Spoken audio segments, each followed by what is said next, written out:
I'm Edwin Warfield. I'm the publisher of Citybiz, and I'm honored today to interview Arthur Cooksey, who is the founder and CEO of Let's Talk Interactive. Welcome, Art. Thanks so much, Edwin. Thanks for having us on your show. So prior to launching Let's Talk Interactive, you spent 7 years at the Bank of America. Tell us a little bit about your career and the decision to launch Let's Talk Interactive. Well, actually, my decision to launch Let's Talk Interactive dated pre-Bank of America, and I spent 11 years with Bank of America. So the reason I pivoted over to Bank of America is when I started Let's Talk Interactive, the infrastructure just wasn't there. And so I needed time to let the infrastructure foster out.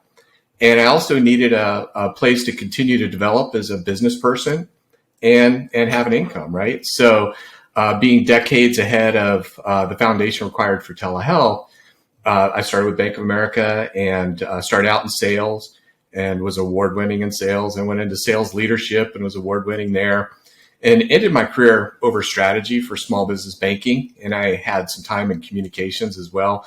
So it really enabled me to diversify my education and business to include risk, merchant, strategy, communications, HR, scaling, budgeting, and all these great pieces. Bank of America was a fantastic place to learn. And I have fantastic and amazing relationships still with some of the leadership there. And again, the training was amazing. So it was an excellent time to spend a little over a decade, and learned a lot.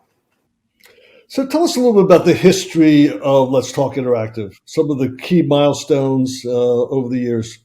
Well, so initially we started the business in 2001. So you think back to technology in 2001, people were using AOL. They were still doing dial-up. There were no smartphones. People were using pagers to communicate, if you can remember back to pagers. And so the infrastructure just wasn't there. So the milestone was 2001, I think, seeing the opportunity so far ahead. In 2003, we got a patent on med carts and tying in the tele piece to hardware. And then I would say the biggest milestone since then, we took a pause and let the industry recover. And in 2016, someone from a hedge fund reached out to me wanting to buy the company. And it really drew my attention to the value of Let's Talk Interactive and what was coming, even though telehealth wasn't truly accepted in 2016. But I did have a dinner with who ultimately became one of my board members, but a close family friend, Candace DeLong, who's the star of Investigative Discovery, Deadly Women, and some different shows like that. And she was the second female FBI profiler. So she's also a psychiatric nurse. So we were at dinner and I was telling her about Let's Talk, and she's like, gosh, this is so needed today, especially with the lack in services and providers and some of the gaps in the system. So she really encouraged me to jump back in, and I did. So I doubled down on Let's Talk. I went out and I found someone to run the company as the president of the company, Josh Popal. And, it's been an exciting time.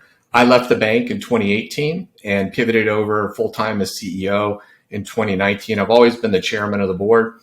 And in 2018, we had done revenues roughly around 136,000. In 2019, we went to 1.7 million.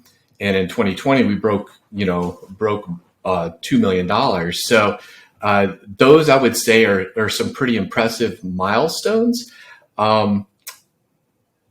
I think some other things that's probably really happened, Edwin, is that the industry's really accepted telehealth.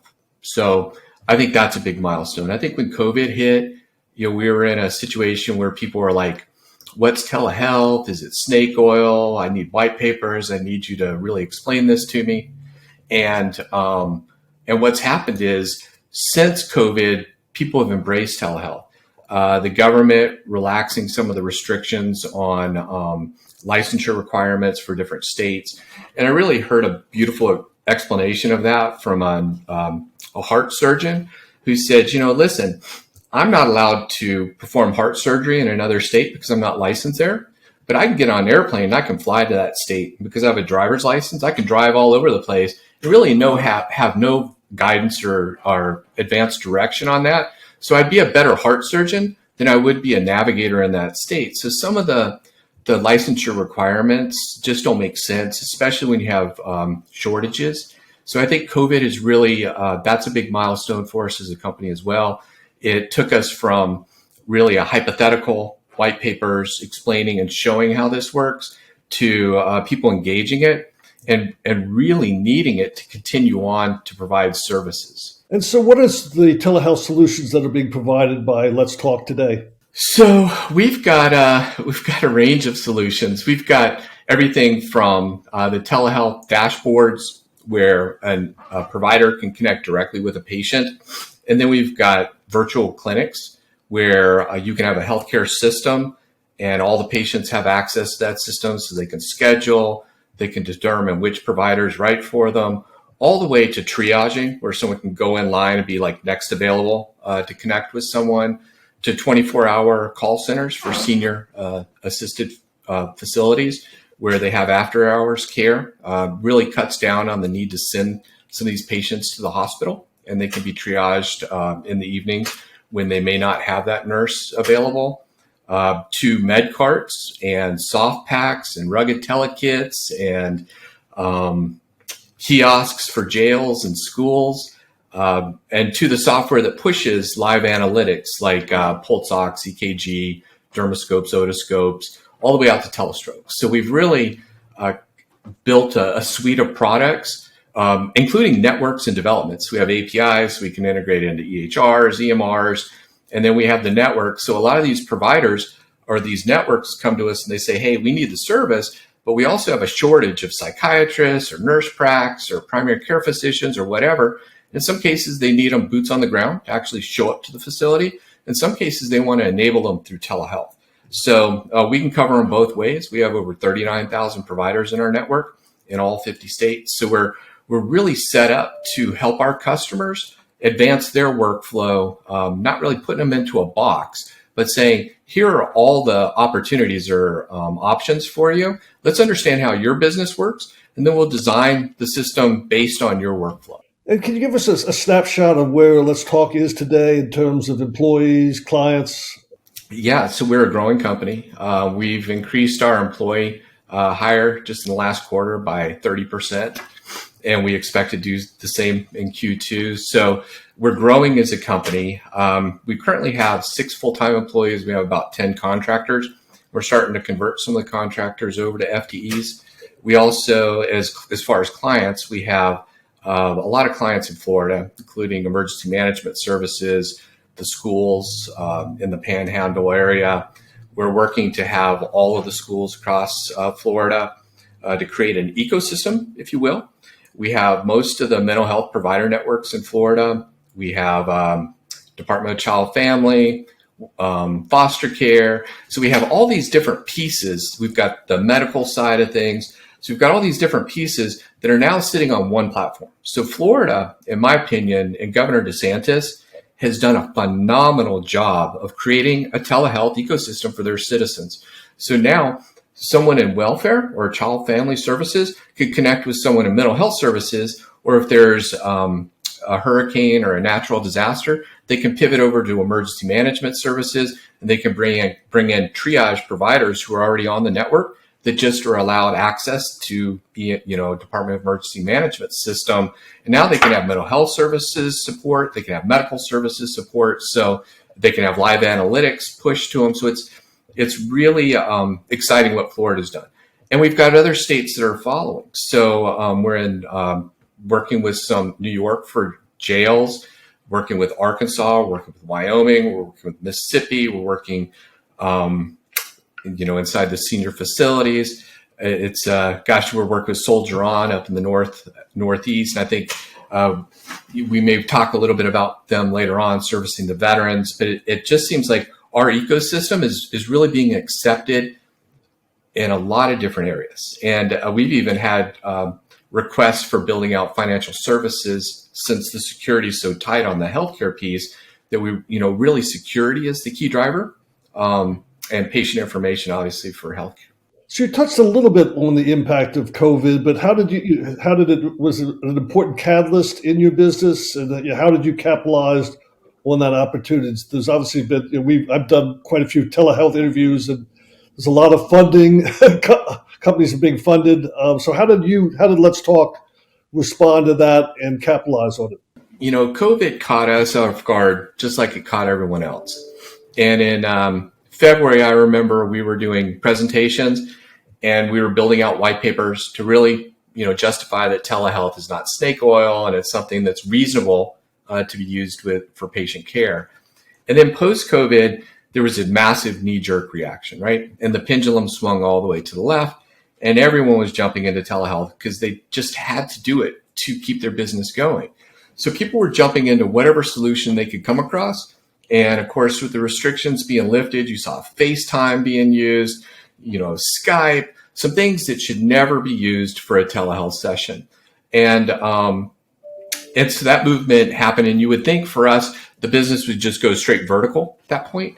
But actually what happened is the utilization increased so heavily that we had to stop selling software for about 6 months and really go back into development and build out an ecosystem that was much more scalable to a national large amount of volume. And we're currently servicing about 3 million minutes of telehealth services a month on this new platform. But we took the time, we redeveloped, we made some changes that would really support the growth of the industry going forward and made those investments and I think positioned ourselves for huge growth, as well as like working with the government and some different areas that we didn't have access to pre-COVID. That as post-COVID comes along, we're really starting to engage some of these larger networks. Let's talk a little bit about the competitive landscape, the number of competitors out there, VC and Global Med. How do you guys compete? How does Let's Talk compete in that competitive landscape? I see Let's Talk as Switzerland when it comes to telehealth because we're really in it for our customer. So we have relationships with Global Med. We have relationships with VC. Global Med's a great partner. They help build our telemedicine kits that we deployed into Florida. We've done a lot of work with Global Med. With VC, we've done some development with them and for them, and we've created some new products together. So these are best-in-class organizations, in my opinion, and they all have their specific niche within the industry. And so when we need something that Global Med's best-in-class at providing, then we'll leverage that relationship to make sure that our customer has access to what they need. If we need something that VC has, really a best-in-class product in, then we'll leverage that relationship as well. Now, we built our own products that can work with all of their products. And again, we have developed onto some of their products as well. So I just see LTI is really in this business for our customers. And we're not trying to make anyone fit into a specific box. We want to really understand what our customers' needs are. And then we have the relationships and the partnerships to build a custom system or solution for them that works for them and is really following what their needs and their workflow are. And so how is LTI positioned? It looks like you have a combination of products and services. And what's the mix as you go forward? What's going to be driving the business? Services or products, or is it going to have the same mix going forward? So, it's an interesting question, Edwin. So when you think about, let's say, Microsoft days and IBM, right? And the marriage of the PC and the software. And then you brought in the mouse and it changed the game, right? It made everything easy and accessible and friendly, user-friendly. So I see that the hardware and the software mix, our software is device and browser agnostic. So we can use it on any browser.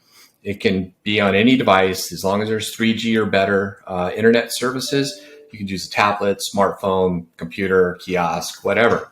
When it comes to your software, it can be on, Edge or, Chrome or any of the different browsers that are out there.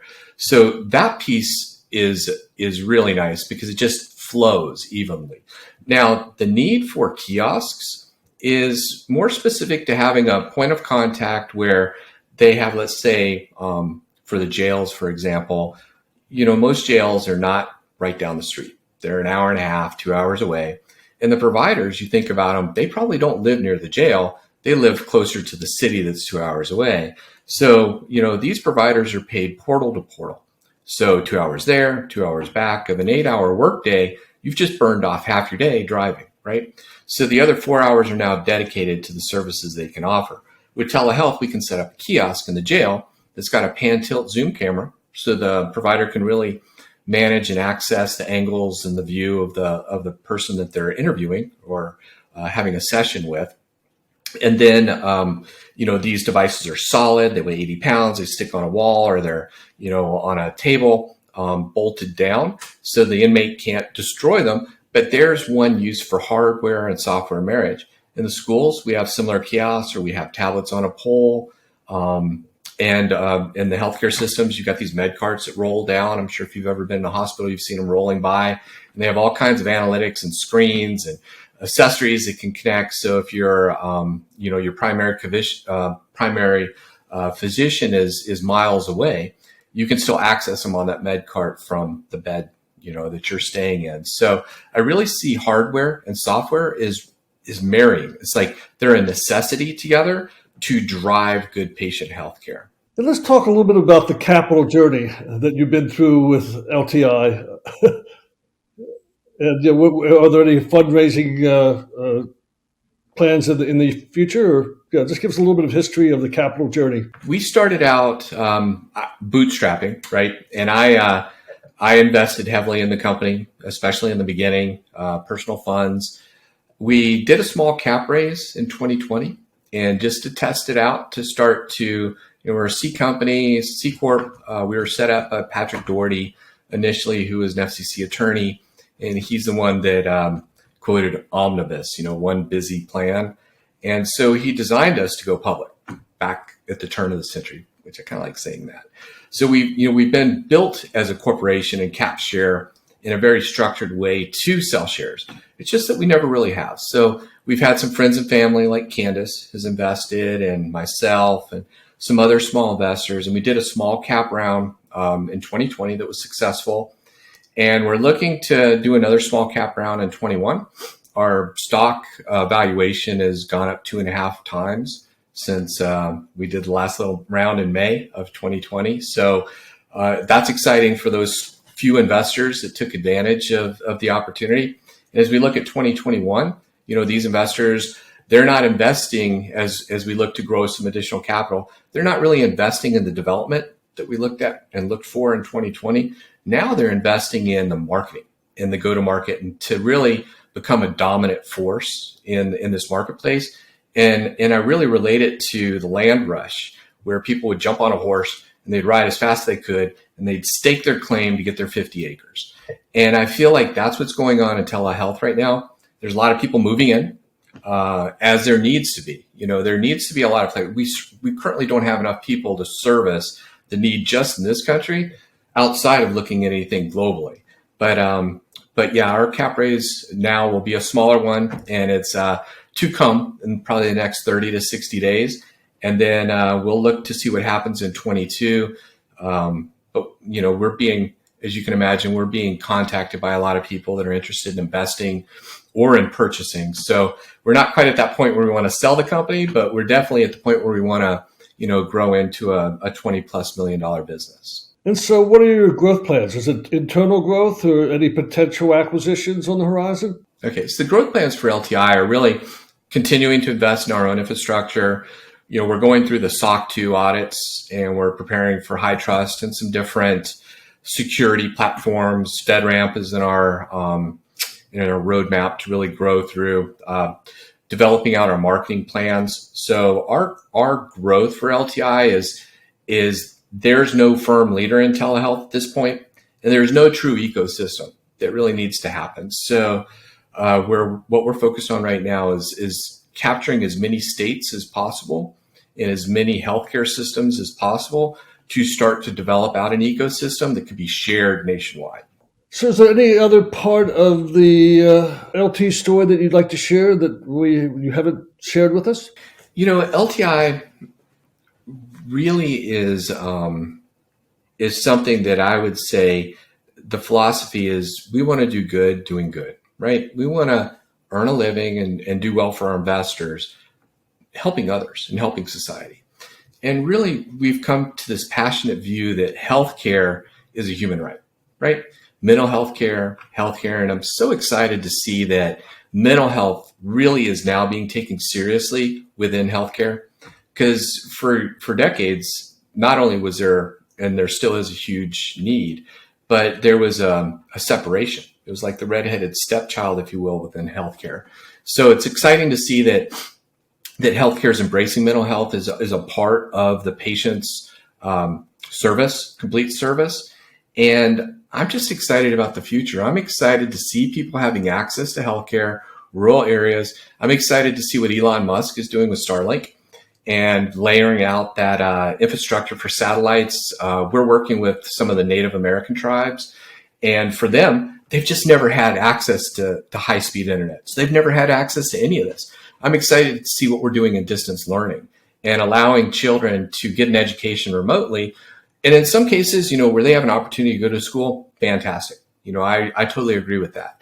But if there's some places where they really don't have an opportunity to go to a school, or the schools aren't funded well enough to provide the right types of teachers, and now these students are going to have the ability to go find a teacher, like a speech pathologist, for example, that may not be committed to all the schools in a district, but now through the telepiece could be accessible.